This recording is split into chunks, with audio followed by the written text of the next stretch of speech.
I am Lee Donahue. I am Supervisor 2 for Health, Education, and Welfare for the Town of Campbell. My dad was a police officer, and he just constantly gave back to the community. When I was in my early 20s, I realized I will never be a police officer. It wasn't really in my DNA, but I could serve my community by enlisting in the Army and being a National Guardsman. I discovered that I really loved being in the military, and so I went active duty. And that's where I met my husband, Tim. We were both stationed in Germany for a while, and we traveled the world, and we both settled here.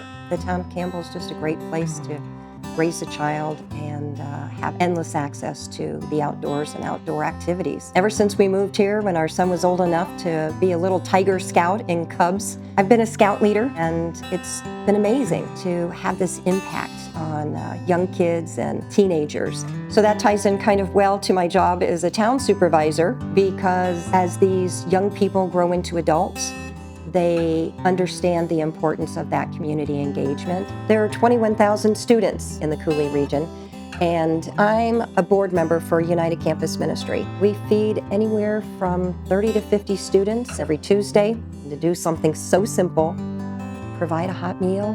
We are very much a family with the campus ministry, just like I'm really very much a family with 4,300 people that live here in Campbell. October of 2020, our town clerk got a call that there may be PFAS in our groundwater. And the first thing I did was Google it. And the more I read, I thought, oh my gosh, this is a huge public health issue. AFFF was used on the airport property, so the aqueous foam has soaked through the soil into the groundwater table. I recognized that we needed to take immediate steps, first of all, to provide a safe alternative source of water until we could figure out what our interim source, and then of course what our long-term source was going to be. They tested more than 559 wells. 97% of those wells had PFAS detected. And that testing was done in 2021. And here we are, nearly 4 years later.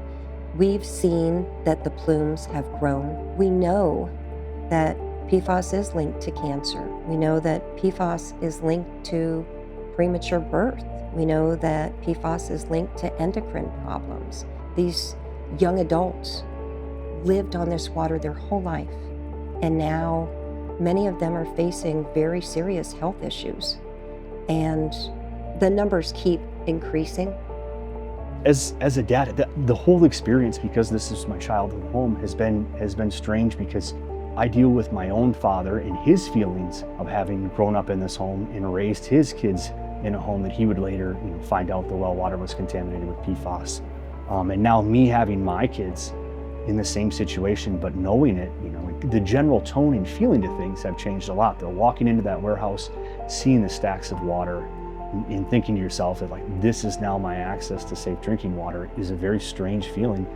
We want to ensure that the 4,300 residents here who've been drinking bottled water going on 5 years are going to have a safe solution to walk to their tap and know that what comes out can be safely consumed.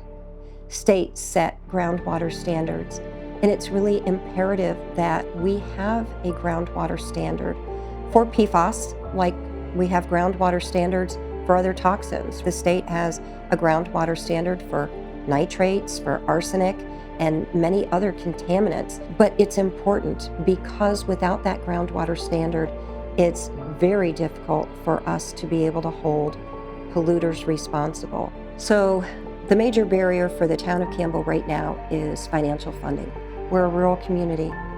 We have to dig up every road, lay down pipe, connect those pipes to our new municipal wells that we are in the process of drilling. So there will be a phasing of this process, and it's going to be expensive and it's going to take time. Our safe water solution is going to cost upwards of $40 million. That's $40 million. We're really asking the state of Wisconsin to assist us, to ask all legislators to assist the town of Campbell, the town of Peshtigo, Stella, Rhinelander, Eau Claire. It shouldn't make a difference whether you drink municipal water because you're part of a big city or you're one of our very rural communities. Everyone should have access to a safe water source. And we really need our legislators working with these communities to develop safe water solutions. I would highly recommend that our state legislators consider putting money into the Safe Drinking Water Loan Program because those processes are established. They've been approved by bipartisan legislatures in the past. And so I really ask our state legislators to take that into consideration. That's a mechanism that could really speed up the solutions for impacted communities. Without financing, we won't have a safe water solution, perhaps even in my lifetime. Having toxic water impacts every part of your day. The health implications are massive. Our residents can't afford that, and we really can't afford to wait.